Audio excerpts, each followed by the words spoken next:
Welcome to Making the Deal, Frameworks for Transactions, the podcast focused on lower middle market transactions and how to bring them to a close. Right. I'm Joe Allen. And I'm Sean Mercino. As a quick refresher, I've been in the commercial banking space for 10 years, helping my clients with funding solutions. And Joe has been in the investment banking space for 18 years.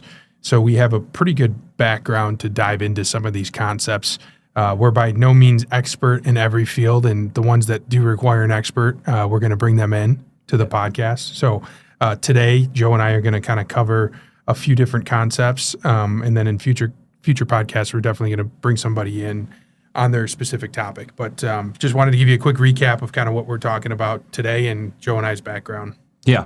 And look, we in our introductory podcast, we kind of explained, this is a transaction-based podcast. We're going to talk about some specifics. So now that we've kind of laid that groundwork, we're going to start digging into actual aspects of the transaction. So today we're going to talk at a very high level about some of these topics that are going to be kind of key pieces to every transaction.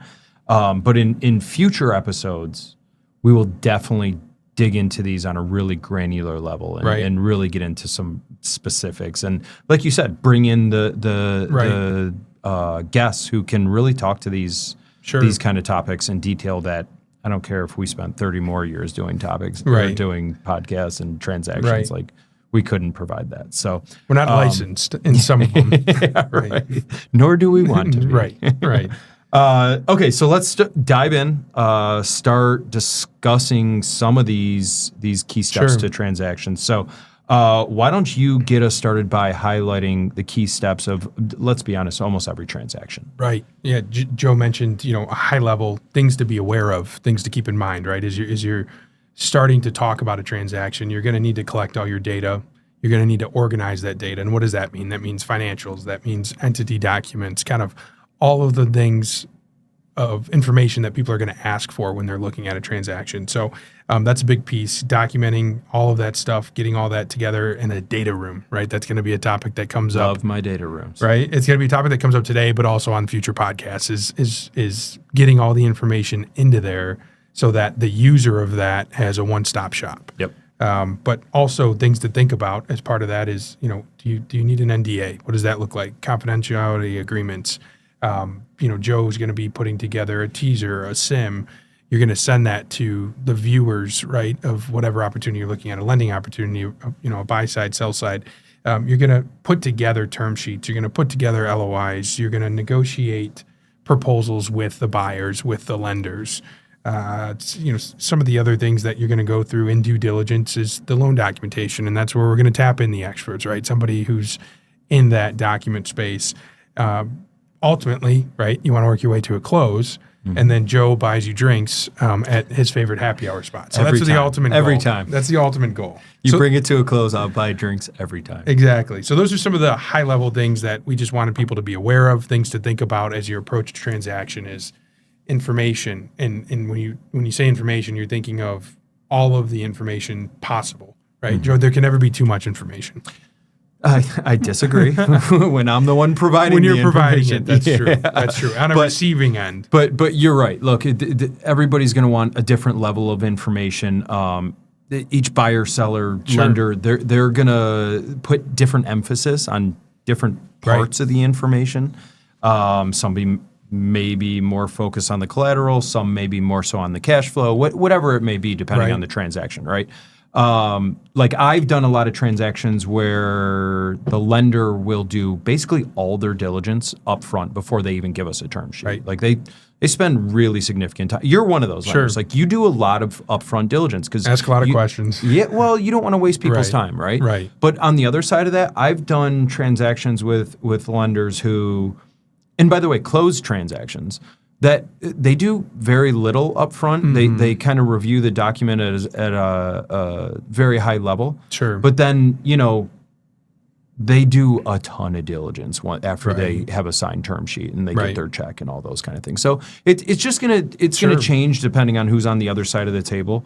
And look, it goes into when you're selling your company too. Like buyers are going to focus on different aspects, but there are key things that people are going to focus on in every transaction. So Yeah, I guess along those lines, often in dealings with Joe, but in dealings with other intermediaries, often you're going to get a SIM or a teaser, and Joe will talk about those in a minute. But the key pieces of information that a lender is usually looking for is the highest level of CPA statements that are being performed. Depending on the size of the company, depending on the size of the transaction, that could be compiled statements, could be reviewed, it could be audited. If it's on the lower end, it could be tax returns, right? Mm-hmm. And for a variety of reasons, maybe the owner's just comfortable with their internal controls and a tax return's enough for them. They've never had a need to furnish that information outside. Obviously, the more information and the stronger it is from the CPA, the better. So we want to see the highest level in probably the past 3 years to start. Mm-hmm. We're also going to want to see projections, right? Obviously the company's done well up to this point, or this is what the company's done up to this point. We want to see what the next step is. What's the next phase? What can we look at it from a lender's perspective as being our cash flow going forward? So a couple of pieces of information on the business. And then on the personal side, that component of the transaction is if there's guarantees involved, we're going to want to see some sort of information on that individual, right? An owner or a series of owners, anything we can collect on the front end. But often the management is just as important as the ownership, right? Is there anybody staying on? Is there anybody that you're bringing on board that maybe has a history in that industry? We want to know what their background is and what that looks like. So that stuff is all nice to have. Sometimes we don't get it all. Sometimes we get more. It really varies. But those are some kind of starting blocks when you're talking about collecting some information on the front end. Yeah. And look, there's always going to be more, like you said earlier. Right. Look, there's equipment appraisals, there's Sure. real estate appraisals, there's all that kind of Collateral information end, as well. right. Yeah, exactly. And again, it goes back to what does the lender focus on or what does the buyer focus on? But those are key pieces that everybody's going to want to see. Okay, so now you've gathered all that information internally. Right. What do you do with it? You got to put a package together. Sure. So we put together 2 main documents that we present to people. One being a teaser on the company, and 2 being what is referred to as a SIM, but that's short for confidential information memorandum. Right. So just think of kind of your presenting package, and it's going to contain really important information. So to your point about some of the information that you were talking about collecting earlier. Right. So in that SIM, you're going to have a write-up about the business. Mm-hmm. You're going to have a write-up about the facility that they are in. I personally agree with your previous comment that, look, the management team is as important, if not more important, than the Right. financials. You're going to talk about kind of both the historical financials, but also what's projected moving forward, because there's really 2 stories there. I've had companies that had horrible historical performance, but they Sure. figured it out. Now they got to this point where they're looked great. And Yeah, no, I mean, it's definitely, there's a story to every picture, right? The picture by itself, I'll refer to the financials as the picture, but then there's a story with that. So it's an important part of understanding all of that background. yeah. And then above and beyond that, so the packages will change a little bit Right. based upon kind of what industry the company's in, Okay. how big it is, the level of detail changes based upon all those types of things. Sure. But it also changes what you're going to present and, how you present it, because, a startup isn't going to be treated the same as a, mid-stage company that's been around for 30, 40 years in its Sure. life cycle. So, Sure. there's all those different Nuances to each presentation. things. Exactly. Right. And as I referenced earlier, the teaser is going to have a lot of the information that's in the SIM at a very high level. It's not going to be identifying the company. Sure. It's something that you can put out into the marketplace to see if there's a general interest up front. And then you get the NDA, you have confidentiality agreements signed. You Right. make sure that they can't go to your customers or your employees. Nobody wants their employees Yeah. made aware until Doesn't such get out time until as- it needs to be. Yeah, exactly. Right. It's a delicate process, right? Sure. So, that being said, can you tell us, because you, I'm sure, regularly get some of these packages. Right. Tell us a little bit about the steps you have to go through Sure. to get these packages. Sure, and each one's different, right? I mean, some people who are furnishing the document want an NDA and they want it in their format. I mean, some banks have their own format, so they have to counter with the NDA front. And often in other times, the person supplying the information is doing so, with the sign off of whoever they're representing. And they understand that, hey, in order for me to bring something back to you, we need to release some information. So sometimes it's a formalized NDA, and sometimes it's just a transaction of information, and maybe it's limited up front. But that's usually kind of what it comes in. And to second that, based on what we get, we put that together with conversations to prepare our own thing internally. So, the information is going to come into us in the format that it comes into us, and then we're going to do what we can to put it into our format to be able to review it. Oftentimes, we're going to be able to do that off of what we're given, and maybe we're going to need to come back to the table. But a big part of that, too, I just want to mention is the conversations, right? When you're talking to somebody about the ins and out of a deal, the background of the deal, that's worth as much as the financials. So the story that I was talking about, is as much as the picture, is important, so is the story. Yeah, and let me ask you, just because of your internal document is going to be different. Do you typically find if you get a package like from an intermediary that you can basically take what's in there and build your package out, or does it usually, whether you're getting the raw data or the package, do you find that it takes about the same amount? It varies. I would say, and you've, I'm sure, seen a lot of SIMs in your day, right? The strength of the SIM matters.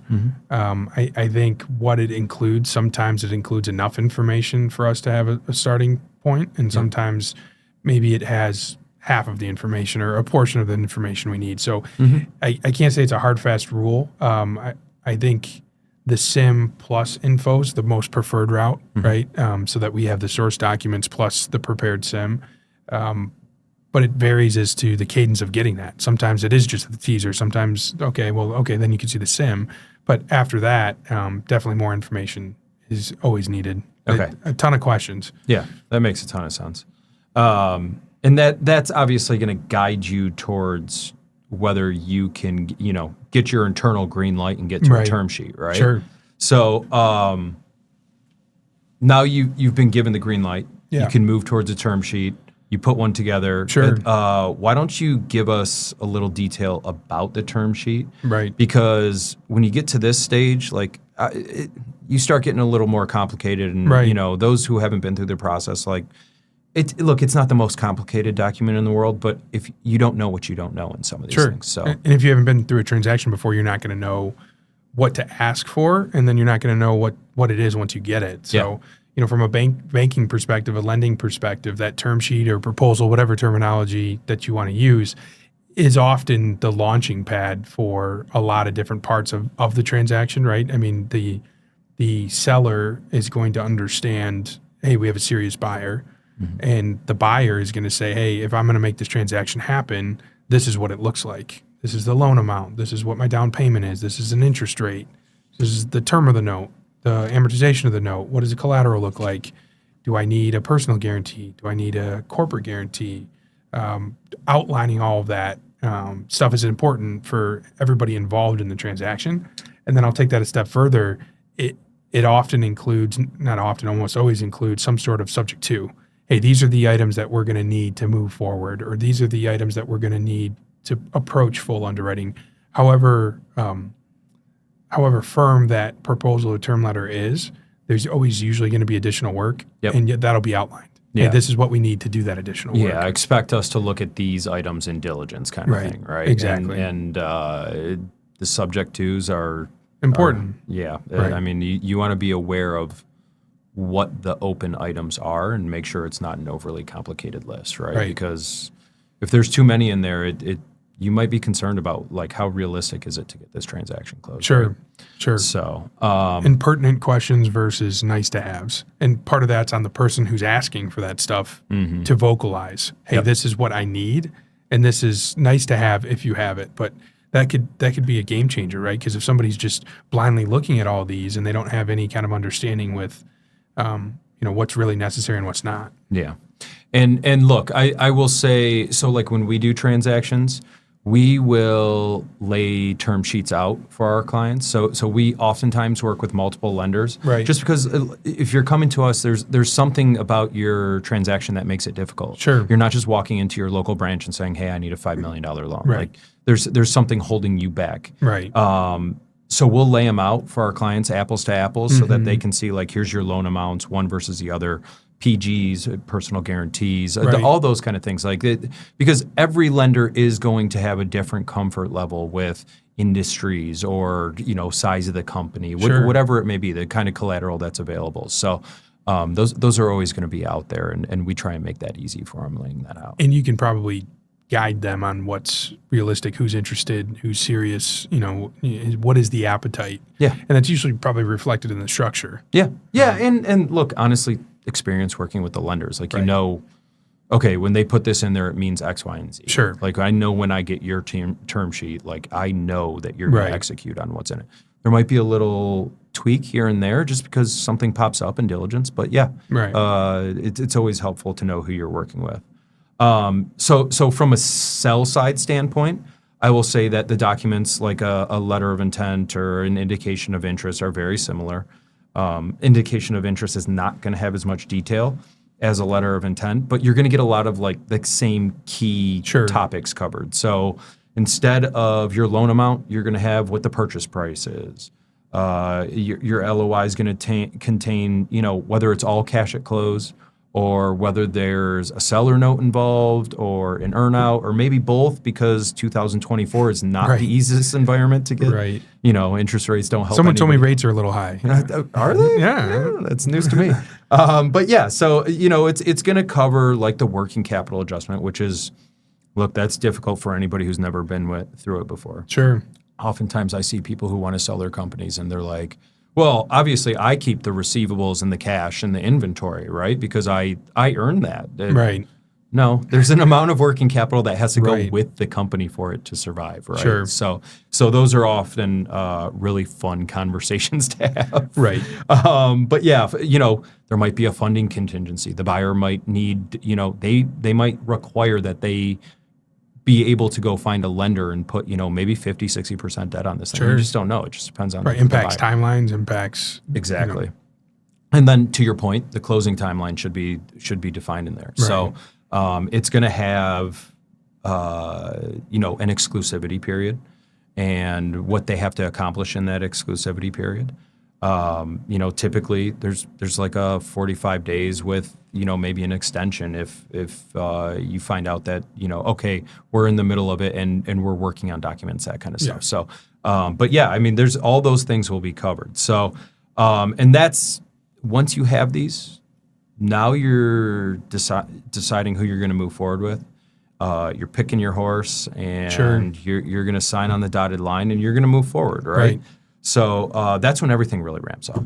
Sure. Yeah. From a lender's perspective, that's when the heavy lifting starts, right? Is when a deal has come together, and now usually a formal underwriting process has begun. You're working, towards approval. If you haven't already gotten one, you're working towards a closing. You're working towards the documents that will be used during that closing. You're working towards the due diligence on the business, right? And that could be a collateral format, right? Equipment, real estate.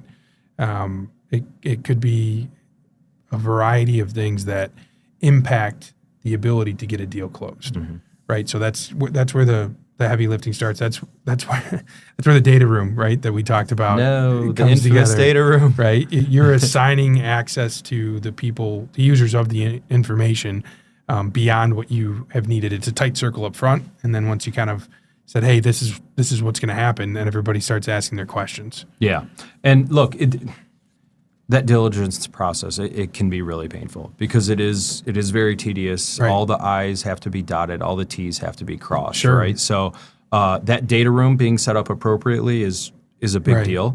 And let's be honest, it's necessary from a lender or a buyer standpoint because you have an obligation to the bank or to Right. your investors or whatever it may be. And if you say, "Look, we didn't look into that," Sure. it's a real big problem. Unacceptable answer, right? Yeah, right. Right. And look, it can, you start getting into questions. It can lead to more questions. So Sure. like there might be multiple rounds of diligence. Right. So you need to be prepared, keep a calm head. Right. Hopefully you've got somebody involved that can help you kind of walk you through the process so that it's not as painful as it might feel sometimes. But you know, it's one of those things. It's very detailed, and you have to be detail oriented, and just be prepared to be calm and walk Sure. through it with the other party, right? Yeah. But Nobody's going as- to know the business as well as you. Sorry to cut you off. Nobody's going to know the business as well as you do, right? So there's always going to be more questions from all parties involved. Exactly, and we all forget that, right? Right. We all forget Right. that. We do. Like, We you do. just expect people to understand what you're saying Sure. sometimes, right? Right. Okay, so you start closing out the diligence process. Now you get to documentation. Right.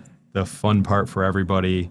That's loan docs, that's purchase agreements, that's whatever it is. And if you think a term sheet is difficult, now you're getting into the Sure, real the minutia, meat, right? right. Yeah, that's where it gets heavy. So, you know, look, I personally read all of our clients' documents. That does not mean that I am a replacement for a good transaction attorney. Sure.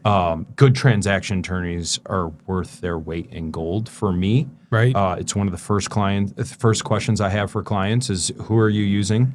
If you don't have somebody, I'll introduce somebody. Right.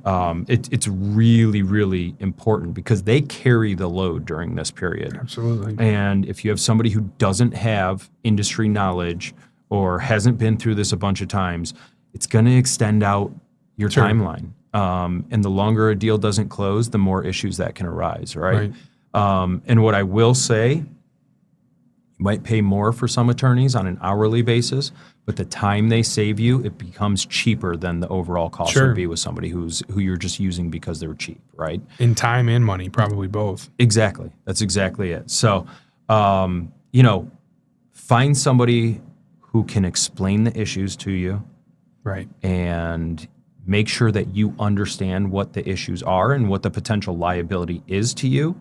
Sure. And then lets you make the decision on how you want to proceed. Absolutely. Yeah. I mean, that's Joe, you know, I mean, that's always the joke, right? I want to save money on the attorney front, or they charge too much. And they're a professional, they're licensed, they have to pass exams for a reason, right? That's their specialty. So somebody who's operating in that space and in that transaction world is invaluable. I mean, we just can't stress that enough. So I You would want a not- mechanic to give you some heart surgery, Right. or you want somebody who actually does somebody that? who actually went to school for that, Yeah, somebody who right. knows what they're looking at, somebody who's done surgery before, Yeah. right? If we're using that example. So I totally agree. And you and I have both seen it in play when it can create roadblocks. Mm-hmm. And unfortunately, it happens probably more often than people would like. And if you can avoid it and take that piece of advice and tap an expert on the shoulder, it's worth it. I've came across quite a few attorneys that I hope to never come across again. Sure. But Sure. yeah, look, it like we're saying that we cannot impress enough upon people. Like, really make sure you Right. have good professionals surrounding you. Right. No, it goes a long way. Yeah.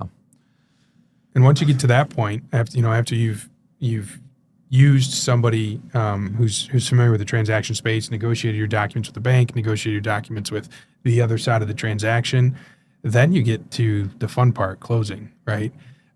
A lot of the heavy lifting's already done. Not that an issue or two couldn't flare up at closing. Maybe you have to wait on a wire an hour longer than you planned. But once you get to the closing, you're signing documents, you're shaking hands, and you shouldn't have any issues at that point because everything's already been negotiated. The terms have been Yeah. agreed upon.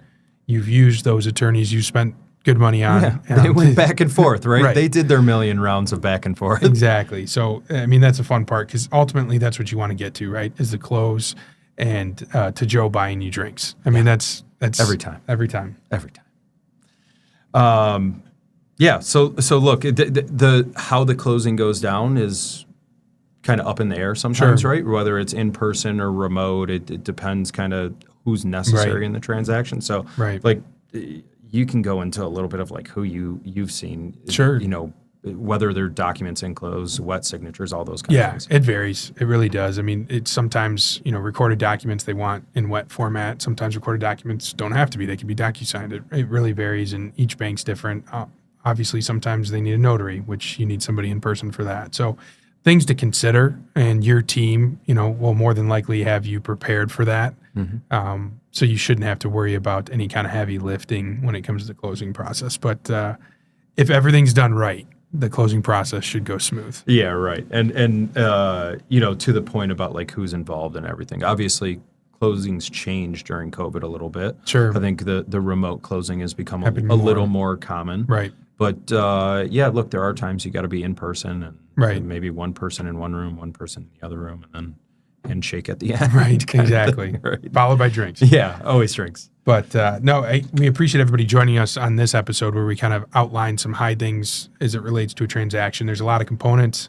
Some of these we're going to dive into deeper ourselves. Some of these we're going to bring in the true experts in that field to dive in even more. The documents would be an example of that. Yeah, I'm looking forward to those kind of conversations. Yeah, I think it's going to be great just having somebody in that field to talk about their best practices, do's, don'ts, be aware of this, avoid this at all costs, turn and run, that type of stuff from somebody who's operating in it.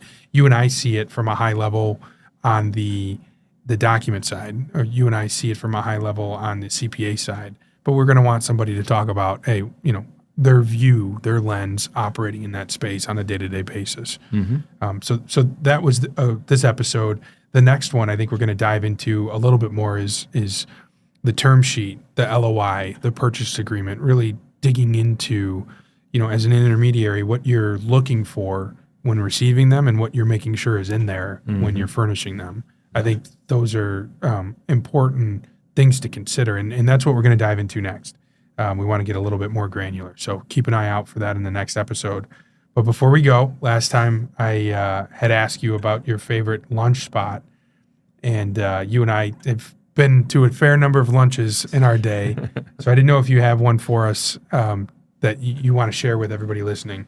Yeah, look, this one, I'm not sure if you and I have been to a lunch there together. I think we may have been to one, but it's one I've ended up going to quite regularly at this point, and it's Bo's Grillery in Bloomfield Hills. Right. Right on Telegraph there. It's just a great spot, great ambiance. Sure.